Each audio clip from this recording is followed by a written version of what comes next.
At this point, Marvel's just showing off. Can we agree?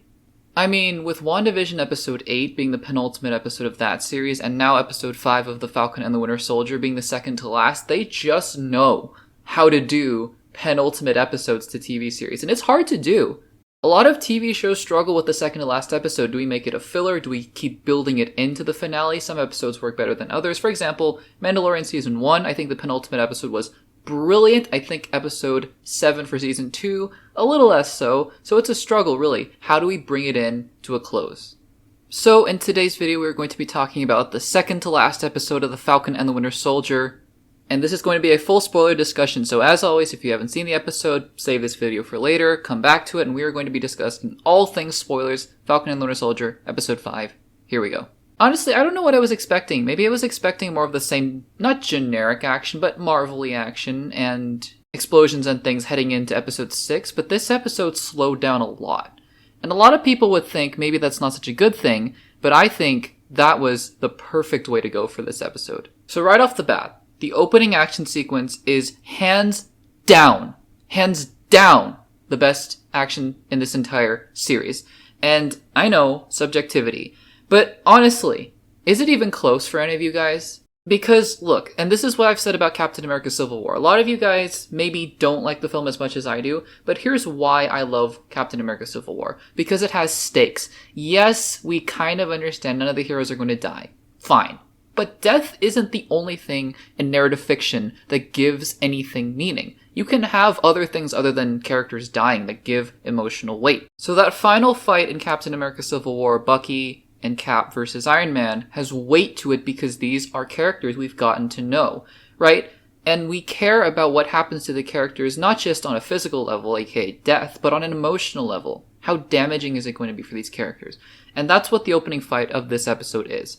It is two characters, Sam and Bucky, who have been struggling for this entire series, and a new character, John Walker, who is now turning from good to bad, and he's trying to get in their way, and that's what makes this fight so emotional. Not only is it about them fighting, it's about the shield. You can tell it's about the shield, and it gives every single punch emotional weight. I loved it. And then the episode slows down, and I think for the most part it really does work. It helps build up the characters. You cannot have a top-notch series without an episode like this. I mean, you can have a fun series, which is what The Falcon and the Winter Soldier has been thus far, but maybe not a top-notch series. WandaVision episode 8 blew me away, set up episode 9 beautifully. This episode does the same for the finale of this series. Now let's get to the Secret Cameo. Again, after the whole aerospace engineer debacle, we were all sort of lowering our expectations, and I didn't really expect anything like Chadwick Boseman or Robert Downey Jr. or anything to show up. I was certainly not expecting Julia Louis-Dreyfus to show up. I mean, she's a great actress and all that stuff, and I have to say, she's good in most everything she does. I'm gonna say this, though. I hated the character of Val. Now, understanding that this is sort of meant to be the entrance scene for this big actress to come into the MCU and state herself and assert herself and be like, I am here. I get it. They gave her some creative freedom. You could clearly tell that while all the other scenes were really scripted and well written, that they just let Julia Louis-Dreyfus go on ad-lib. And I don't know. I personally found it a little cringy. I get it. Madam Hydra and all that sort of stuff. I mean, realistically, though, I think this was just a big scene to set up the Thunderbolts, and she and probably William Hurt are going to have a lot of scenes together in the future for Thunderbolts. I get that. I just think her cameo and her appearance, while it's cool, Julia Louis-Dreyfus, great actress, I just didn't like her performance. That's all.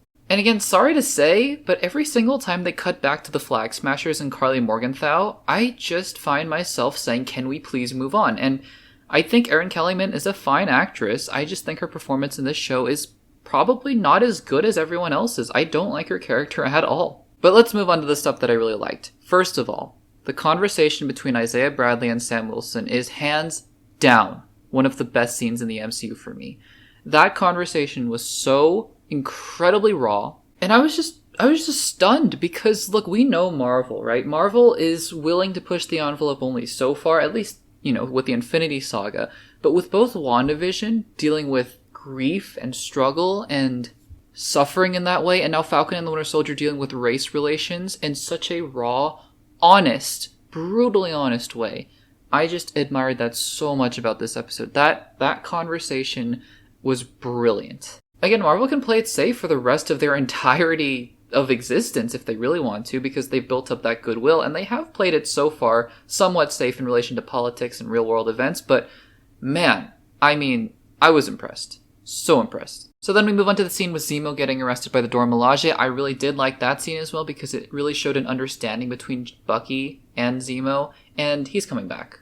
Obviously he's coming back. Like, whether or not he escapes next episode, or at the end of next episode we see him getting broken up by Ross or something, he's coming back. So it was just good to see him again one more time. And then we return to the storyline on the boat, and that's basically where we spend the majority of the rest of the episode. And look, I've been saying for the past 4 episodes, you've heard me say it in the videos, that they've basically ditched that storyline. And I don't know, I thought they set up something really nice in the first episode. They've kind of ditched it. So for pacing for the entirety of the show, maybe not the greatest thing, but when they got back to it in this episode and fully went into it, I loved it. I just loved how human they made Sam Wilson. Now, yes, it was a little bit of a balancing act, because they kind of had to emphasize again, oh, Sam's kind of waiting for leads, but he also wants to help his family, but he also wants to be an Avenger, all that sort of stuff. Okay, I get it. But his interactions with his sister and his interactions with Bucky in this scene, in these scenes at least, were, I don't know, it just felt a lot more genuine to me than before. I get that the Bucky-Sam relationship was meant to be a little bit contentious before, but now it's really just starting to kick into gear, and they're becoming partners, couple of guys, whatever they say. So that was really cool to see. And again, that conversation between Sam and Bucky where he's throwing the shield around, also a really, really great scene. It was like a Captain America pep talk that Steve Rogers would give. I loved it. And by the way, we know what that means, right? When Sam says, go make amends or make people feel better, right? He's going back to the Japanese man at the beginning of episode 1, and he's going to talk to him about his son. And that's going to be an emotional gut punch. For sure. Now, a couple more things to talk about before we wrap up this episode. 1, Sharon Carter. Okay, she really did seem like the power broker in this episode. Although, so I'm going to assume she was talking to Batroc on the phone, and it raises a lot of questions. So she hires Batroc, and maybe I could be wrong, maybe that wasn't Batroc, but I'm going to assume it was. And so she hires Batroc to, infiltrate the Flag Smashers? Is this a double cross? Is he going to try to kill Carly Morgenthau at the end? Because we know that the power broker really doesn't like the Flag Smashers. So what's up with that? That confused me a little bit. And then one last little gripe. I think the training montage could have been cut. I think it's cool to see. I just wasn't a huge fan. It took up a lot of time.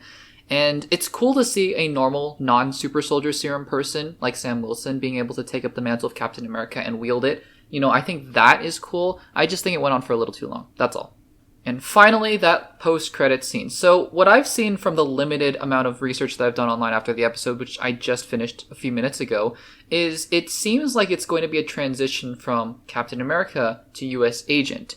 Now, what that shield is made of and what that shield is, I'm not entirely sure that John Walker is trying to make, but it looks like we are finally getting to see a transition from Captain America, the mantle, to now US Agent, member of probably the Thunderbolts. And that's going to be pretty cool. I have to admit that while I hate the character of John Walker, I think intentionally so by the creators, I think Wyatt Russell is doing a brilliant job in the role. And those are my thoughts on episode 5 of The Falcon and the Winter Soldier. Again, I think it was a very good episode that needed to be right here, right now, to set up the emotional impact and the finale of this series. I think it did a great job doing that, and I can't wait for the finale. What did you guys think of the episode? Let me know in the comments down below. If you like this video, make sure to check out some more videos on the screen right now. Thanks for watching, and I'll see you in the next one.